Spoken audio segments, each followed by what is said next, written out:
Hi friends, I have a couple abstracts. I was trying to do 20 this weekend. Um, it's going to be 20 going into the new week. I ran out of time. Less time yesterday than I thought. Much less time today than I thought. Anyway, so we're still having fun and still making progress. I have just a few of the 20, this being one of them, that are very close to finished, and so I want to demonstrate something for you here. What am I going to do? Of course, I reserve the right, as you know, I reserve the right. When is a painting finished? When it's sold. That's right. That's when the painting is finished. So I reserve the right to, change my mind on any of these and come back and finish more. But at the moment, I think I'm just about done with this one.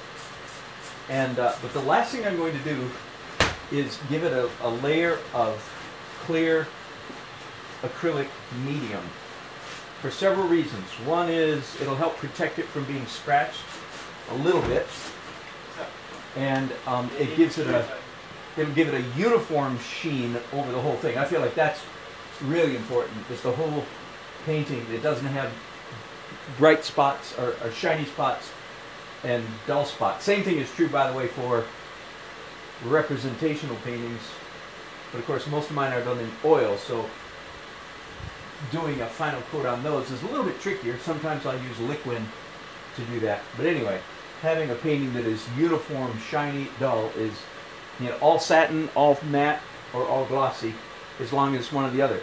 Now, I've been thinking on some of these. I'm going to pull up my old childhood friend, childish friend maybe, glitter.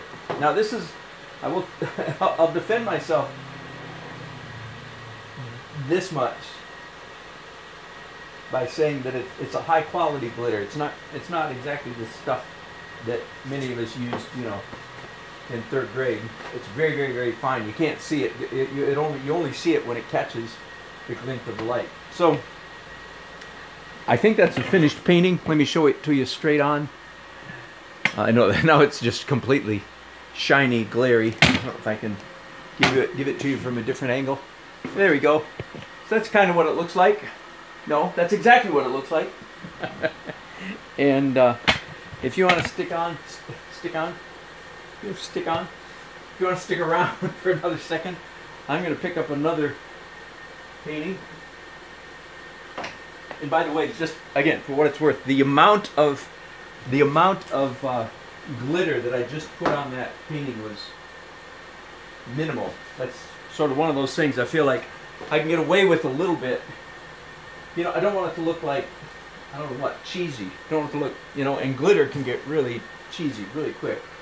So, but if it's just a tiny bit, it's almost like people don't really even see it. I don't think I'm pointing the right way, am I? Sorry about that. Okay, there we go. It's almost like you don't even see you don't even notice the glitter. You don't even see it, and then it catches a spark of light, and people go, "What was that?" That's what I call the right amount of glitter. Any more than that, and it's like, oh, how cheesy. So this is another one that I think might be all finished. Again, I reserve the right to change my mind. And I'm not going to put glitter on all my paintings by any means, but I feel like this might be another one that's kind of appropriate. As you can tell, these two paintings that I've just shown you are fairly closely related. They're quite similar to each other. A lot of use of the airbrush. I think in most of my previous abstract paintings, I'm talking about the last 4 or 5 years, I don't think I've used a lot of airbrush. I might be wrong. I don't remember using a lot. So maybe, by the way, and if you haven't followed me for a while, I'm not typically an abstract painter. I do representational. I do all kinds of things. I do portraits, partly because the variety is fun for me.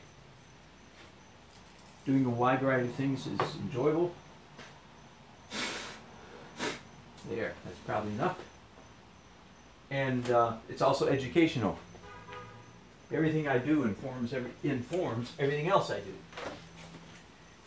Okay, here's another one that's almost finished. And I think for this one I can put my makeshift easel. And let me see if you're seeing the right direction. Yeah, close enough. Close enough. This one is almost finished. It actually needs just a little bit of touch up. I've got a bit of opaque paint right here that simply needs some transparent on top of it. Okay, that's all. Now, this is very different.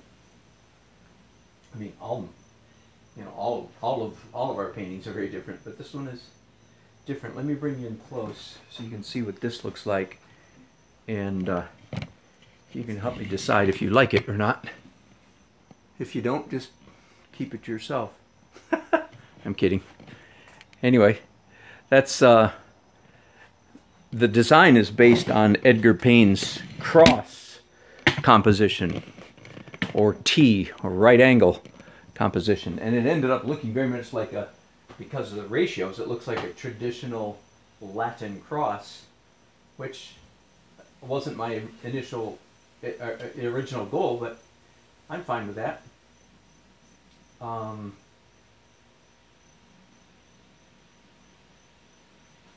trying to decide whether I want to put a glaze on top of this one or leave it matte. The reason being, so most of it is very matte, but some of it is distinctly glossy, jewel-like, and I'm thinking that it might actually be more effective. You know, I'm going to leave it like that for now. So yeah, no glaze on that one, because I think the interplay, I don't know if you can see it at all, but some of this stuff is very glossy, transparent, stained glass window-like paint, and then the rest of it is very flat, which is giving it an interesting dimension. I'm going to leave it like that. Hope it doesn't scratch. And by the way, all these paintings will be for sale on Facebook, Facebook.com/Danny Art Man, and with each painting, you actually get 2 paintings. So for people who are very clever, they could easily create a frame that was interchangeable. You just put it in the back of the frame, one way or the other, and when you get tired of one painting, you can turn it around and enjoy the other side. Or use one painting for half the year and the other side for the other half of the year. Summer, winter, spring, fall. Got it? So it'll be on sale. Now it'll probably be Tuesday before everything actually gets on sale, and you'll bid right on my Facebook page, right there on my you just go to my Facebook, scroll down to one of the 20 paintings you like, click on that one and make a comment. Say I bid, $100, $125, and so on. So everybody gets 2 paintings. Side A, I'm going to call it Side A and Side B, and some of the ones on Side B are in my opinion, very nice paintings. They didn't sell last year, so I still have them. So rather than go out and buy a whole bunch of new expensive panel, I just decided to paint on the back of the ones that didn't sell. And I hope somebody thinks that's a cool idea to get 2 paintings for the price of one. The color format in these 2 is actually quite similar. Okay, I'm going to pause there, stop there. Thanks for watching. If you want to watch a little bit more, I'm going to go over to Facebook right now and continue live broadcasting. It's Facebook.com/Danny Art Man. Thanks so much for watching.